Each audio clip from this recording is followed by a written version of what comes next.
वंदनवार की इस कड़ी में आप सभी का हार्दिक स्वागत है।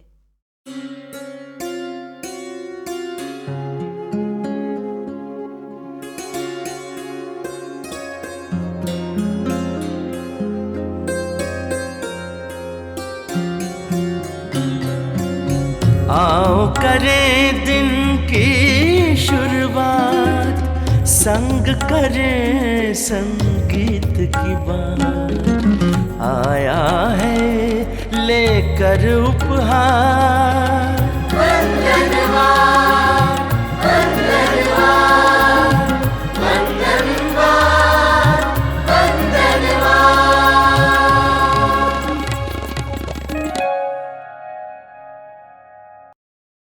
हमारे भारतीय शास्त्रीय संगीत में वैसे तो अनेकों राग हैं, पर एक राग ऐसा है जिसे सदा सुहागन राग कहा जाता है। आप मेरा इशारा सही समझे, मैं बात कर रही हूँ राग भैरवी की।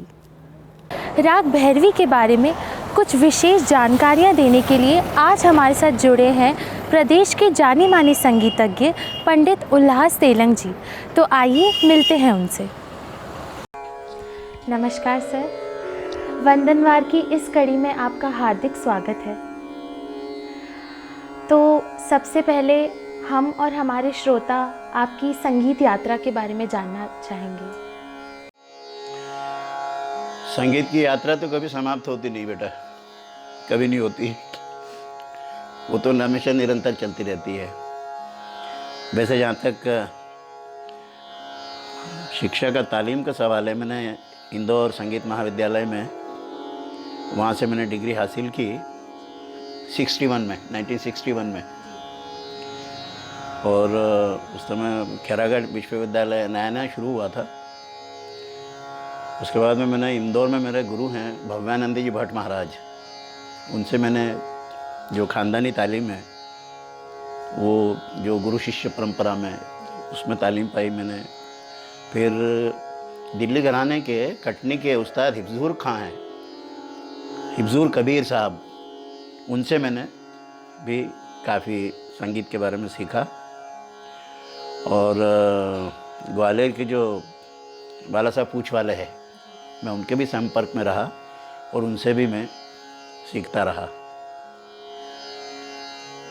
बाकी कार्यक्रम वगैरह तो हुए हैं, काफ़ी हुए हैं।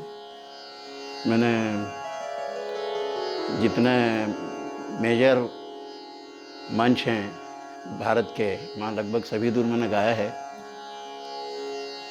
बम्बई में सुरसिंगार में गाया है, दिल्ली में गाया है, बंगलोर में गाया है, ग्वालियर में गाया है, लगभग सभी जगह गाया है। रेडियो और आकाशवाणी पे गाते गाते मुझे 30-35 साल हो गए। तो यात्रा तो चल रही है और अभी भी ऐसा लगता है जब रोज़ बैठते हैं कि कुछ नया सीखने को मिल रहा है, कुछ नई बात है उसमें संगीत में जो हमें अभी तक नहीं मालूम।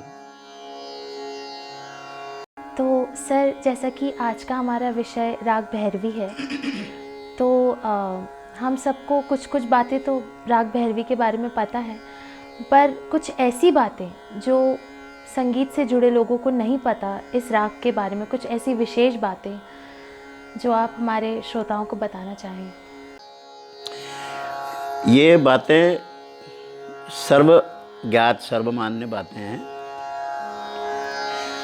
कि भातखंडी जी ने जो 10 ठाट बनाए, वैसे ठाट तो बहुत ज़्यादा हो सकते हैं क्योंकि दक्षिण पद्धति में तो 72 ठाट है, लेकिन उन्होंने 10 ठाट ऐसे बनाए कि जिसमें जो प्रचलित राग थे आज से 100 साल पहले, उन रागों का एक मोटा वर्गीकरण उन्होंने अपनी ठाट पद्धति में कर दिया कि मध्यम तीव्र वाले राग कौन से हैं, शुद्ध मध्यम वाले राग कौन से हैं। उसी आधार पर उसका रागों का समय होता था कि कौन से राग रात शाम को गाए जाएंगे, कौन से संधि प्रकाश के समय गाए जाएंगे, कौन से सूर्यास्त के समय, कौन से सूर्योदय के समय गाए जाएंगे। तो ये सब इसका एक उन्होंने एक फ्रेम तैयार किया जो पहले हमारे यहाँ नहीं था। तो भातखंडी जी की बहुत बड़ी देन है और बड़े शास्त्रकार ग्रंथकार रहे हैं वो, और उन्होंने एक सिस्टमेटिक जो आधार संगीत, शास्त्रीय संगीत को उन्होंने भारत में दिया, जिसके जो आजकल पूरे हिंदुस्तान में लगभग लोग मानते हैं उस पद्धति को, नोटेशन पद्धति को। और उन्होंने जो विवेचना की, उन्होंने जो वर्गीकरण किया रागों का, उसको मानते हैं कि ये भैरव ठाट के राग कब गाएंगे, पूर्वी ठाट के कब गाएंगे। तो इसमें जो भैरवी जो ठाट है, उस भैरवी ठाट का जो आश्रय राग है वो भैरवी है। अब हम इसी को सामने रखें कि आपने बताया कि सारे स्वर उसमें कोमल हैं। कोमल से क्या तात्पर्य है भाई? सप्तक में 2 स्वर तो हमारे अचल हैं, षडज और पंचम, वो तो अपनी जगह से हिलते नहीं हैं। फिर बाकी बचे कितने स्वर? 4, रे ग ध नि, 5 बचे, एक म भी है। तो रे ग ध नि जो स्वर हैं ये अपने निश्चित स्थान से नीचे उतरते हैं तो कोमल हो जाते हैं, वो शार्प की बजाय सॉफ्ट हो जाते हैं वो। तो भैरवी में ये सारे स्वर कोमल। प्रकृति में हम लोग कोमलता, पुरुष और स्त्री में किसको कोमल मानते हैं? स्त्री को। तो भैरवी जो स्त्री है, जो राग है, वो एकदम कोमल राग है, स्त्री के समान राग है वो। इसलिए उसको कहा भी जाता है कि ये स्त्रैण राग है, मतलब फीमेल इसमें अंश है। इस वजह से वो बड़ा संवेदनशील है, बहुत संवेदनशील है। और उसमें जो स्वरों की जो रचना है वो ऐसी होती चली गई कि शुद्ध स्वर भी आते चले गए कोमल के साथ साथ, तो उसका जो विस्तार है वो और बढ़ गया। लेकिन इन सारी विशेषताओं के बावजूद भैरवी को क्षुद्र प्रकृति का राग कहा जाता है, यानी वो गंभीर रागों में गिनती नहीं है उसकी, क्षुद्र प्रकृति, चंचल प्रकृति है भैरवी की। इसलिए उपशास्त्रीय संगीत के जो प्रकार हैं सारे, वो सारे भैरवी में गाए जाते हैं, बहुत लोकप्रिय हैं, फिल्मों में बहुत लोकप्रिय है। भैरवी राग बेहद लोकप्रिय है। बताते हैं कि शंकर जयकिशन तो उनको यही राग, उस राग में खूब रचनाएं की उन्होंने, शंकर जयकिशन ने फिल्मों में। मध्यम, षडज, वादी, संवादी तो सब लोग मानते हैं, लेकिन जो बंदिशें हैं, रचनाएं हैं, उसमें मध्यम का वादी के रूप में प्रयोग कम है। अधिकांश अब मैं स्वर देना,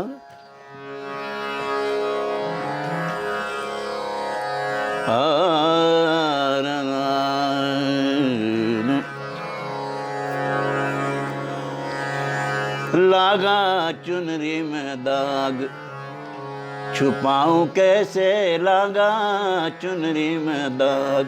ठीक है ना? फिर भी गाना है। अब मध्यम देना,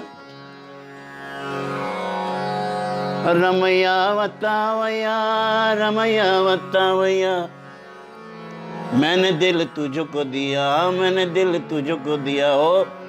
और जबकि भैरवी में पंचम जो है वो ज़्यादा वर्चस्व है उसका, पंचम बहुत महत्वपूर्ण है, और दैवत भी उतना ही महत्वपूर्ण है। तो पंडित रामाचार्य झा ने कहा कि इसका तो वादी संवादी, वादी ध होना चाहिए और संवादी ग होना चाहिए, ये उनका कहना है। तो ये शास्त्र वाली बातें हैं, यही खास बातें हैं भैरवी के बारे में। और कुछ बताओ, और कुछ पूछो। जी सर, आप अगर कुछ सुना सकें, कुछ भी भैरवी में।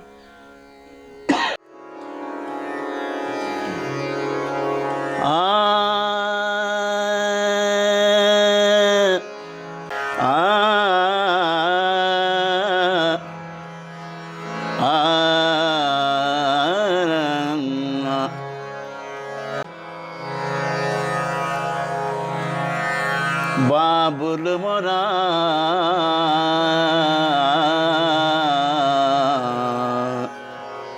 नैहर छूटो ही जाए।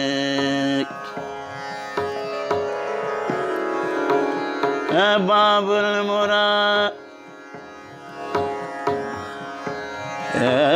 बाबुल मोरा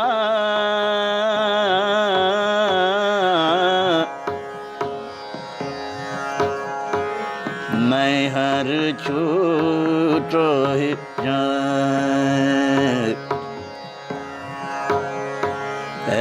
बाबुल मोरा बाबुल मोरा बाबुल मोरा बाबुल मोरा बाबुल मोरा मोरा नैहर छूटो ही जाए। चार कहार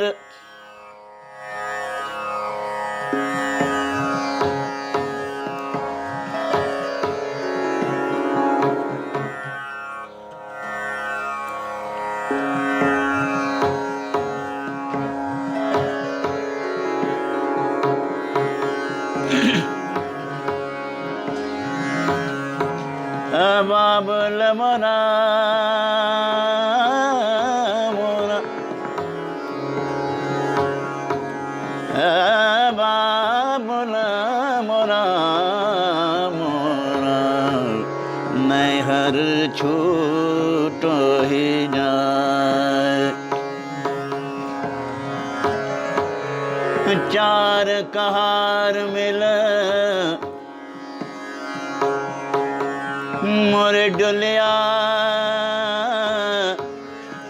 सजाओ।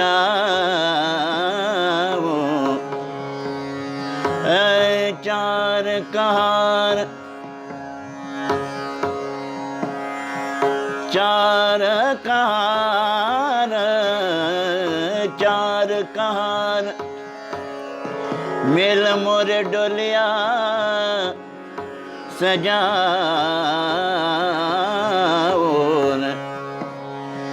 मोरा अपना बेगाना छोट जाए।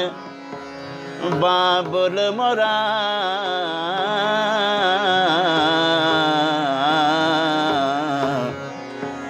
नैहर छूटो ही जाए। बाबुल मोरा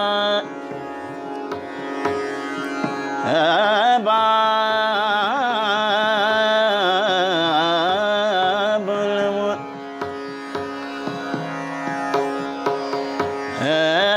बाबुल मोरा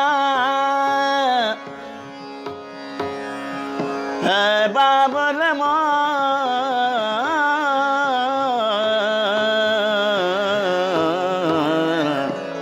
नैहर छूटो जाए। अंगना तो पर्वत भयो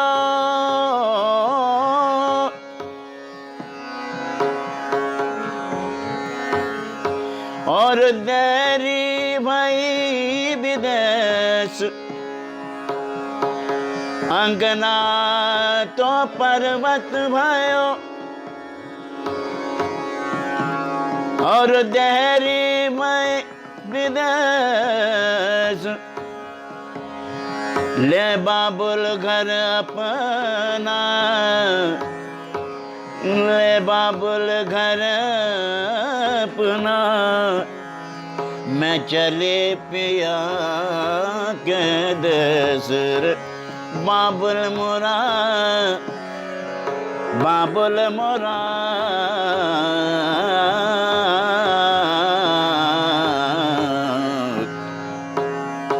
नैहर छूटो जाए। बाबुल मोरा नैहर छूटो जाए। नैहर छूटो जाए। नैहर छूटो जाए।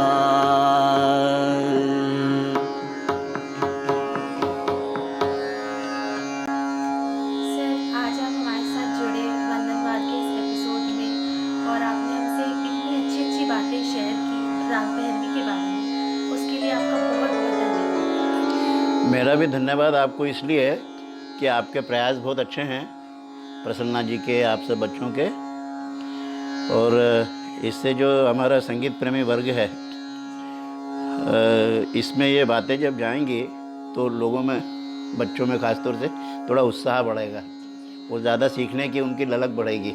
तो मैं अपनी ओर से आपको मैं शुभकामनाएं और बधाई देता हूँ कि ऐसे प्रयास करते रहें आप। Thank you.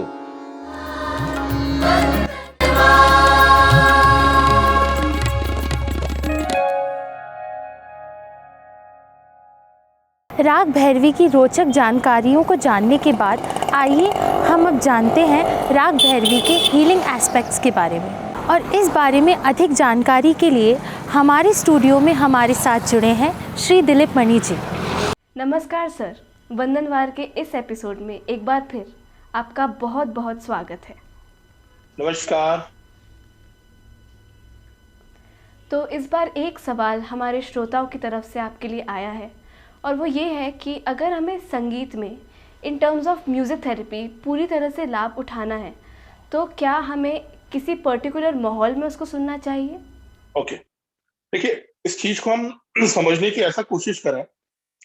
देखिए, काफी लोग ये बोलते हैं कि जब हम म्यूजिक को सुने, स्पेशली थेरेपैटिक म्यूजिक को, कुछ हीलिंग इफेक्ट के लिए, तो एक एटमॉस्फेयर क्रिएट करके हमें उस पर्टिकुलर म्यूजिक को सुनना चाहिए, तो हमें बड़ा एनहांस्ड आउटपुट या आउटकम मिलता है।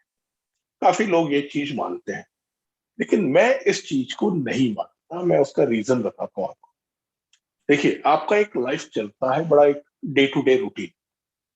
मेरा मानना है कि day to day normal routine में म्यूजिक को आप अपना एक बैकग्राउंड बनाइए एंड देन उस काम को आप करते चलिए, तो जो आउटकम आएगा वो हमेशा आपका बेहतर बेहतर बेहतर आता जाएगा। जैसे एक एग्जांपल है, ऑफिस में काम करते हैं, ऑफिस का एक माहौल है, ऑफिस में आप काम करते हो, उस काम करने के माहौल में आपने एक म्यूजिक को बैकग्राउंड में यूज किया, किसी म्यूजिक को आपने प्ले किया। उस म्यूजिक के प्ले करने के बाद हुआ ये कि आपका जो काम करने का जो एक प्रॉपर एक क्षमता एंड आउटकम एंड आउटपुट है, उसमें इंप्रूवमेंट आया। तो कहीं ना कहीं से म्यूजिक थेरेपी का इफेक्ट। इसी तरीके से मान के चलिए, आप घर में काम कर रहे हो, घर में पढ़ाई कर रहे हो, तो एक नेचुरल एनवायरनमेंट है, नॉर्मल डे टू डे एक एनवायरनमेंट है। आप उसमें म्यूजिक को जब एक हिस्सा बनाते हैं और उन चीजों में जब आपको एक इंप्रूवमेंट मिलता है, उससे बेहतर कोई चीज होता ही नहीं। आर्टिफिशियली कोई चीज क्रिएट मत करिए, जो एक नेचुरल एक जो रूटीन चल रहा है उसमें let music be a part of life. मैं हमेशा इसी चीज को स्ट्रेस करता हूँ। जी आगे सर, जी। तो जैसा कि आज का हमारा राग भैरवी है, तो उससे रिलेटेड हमें क्या क्या लाभ हो सकते हैं, आप प्लीज उसके बारे में कुछ बताइए। राग भैरवी, राग भैरवी को नॉर्मली कहा जाता है क्वीन ऑफ रागास। इसको कहते हैं queen of ragas, number 1। Number 2, राग भैरवी जो है एक मॉर्निंग का राग है। मॉर्निंग मतलब सुबह का राग मानते हैं इसको। एंड मीठा राग है, पीसफुल राग है। इस राग को बहुत एक इंट्रोवर्ट राग भी कहा जाता है। ये कुछ इसके कैरेक्टर्स हैं एंड कुछ इमोशंस हैं, कुछ चीजें ये हैं।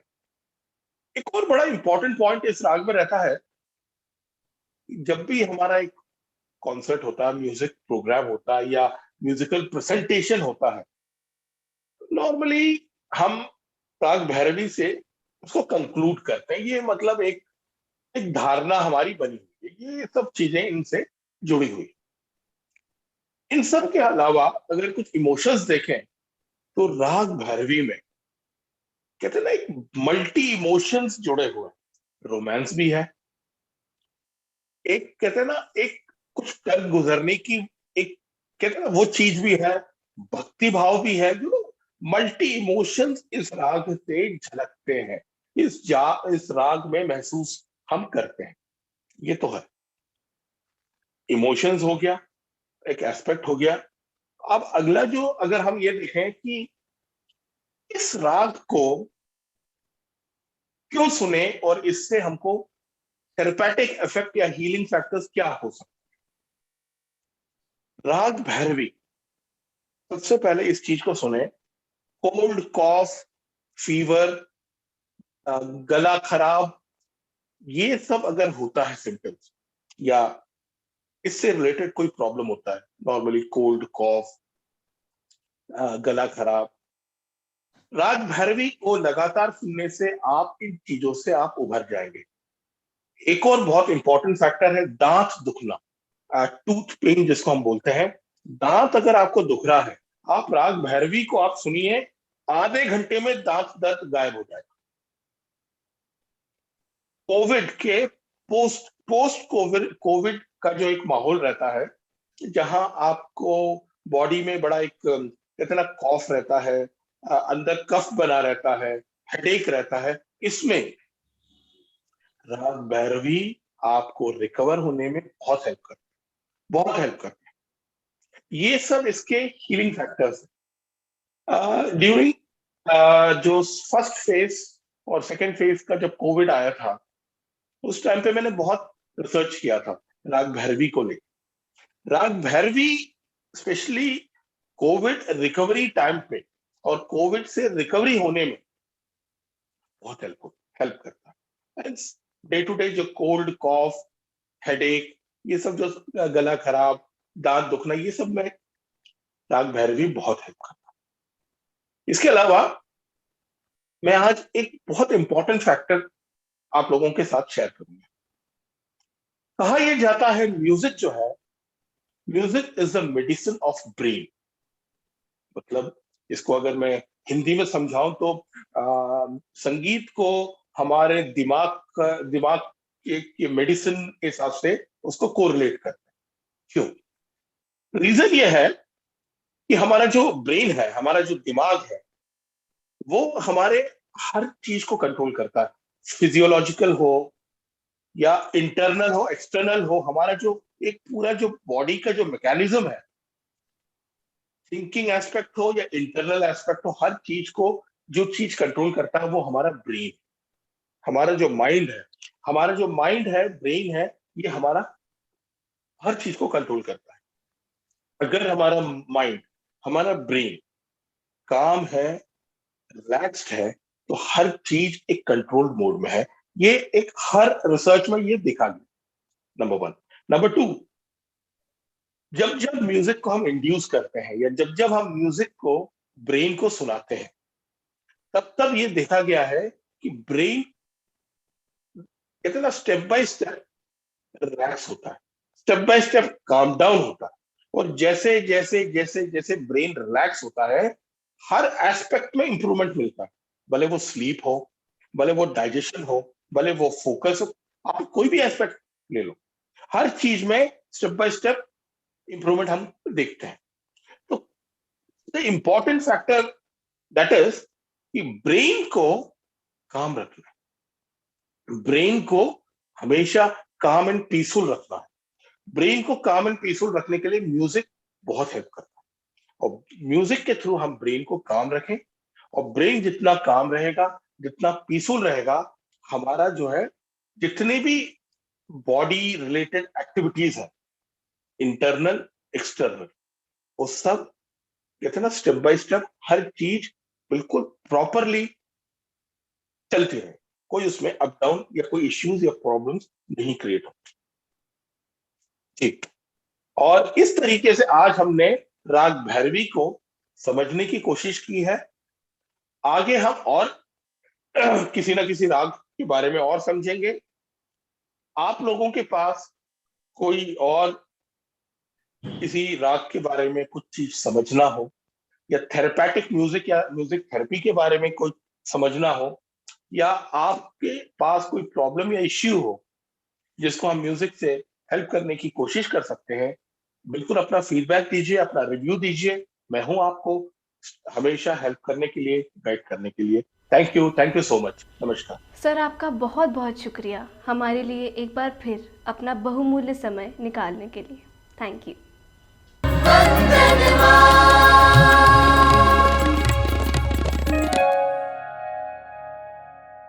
आशा करते हैं कि हर बार की तरह वंदनवार का ये एपिसोड आपके लिए लाभदायक सिद्ध हुआ होगा। अगले हफ्ते फिर मिलेंगे एक नए राग के साथ। तब तक के लिए नमस्कार।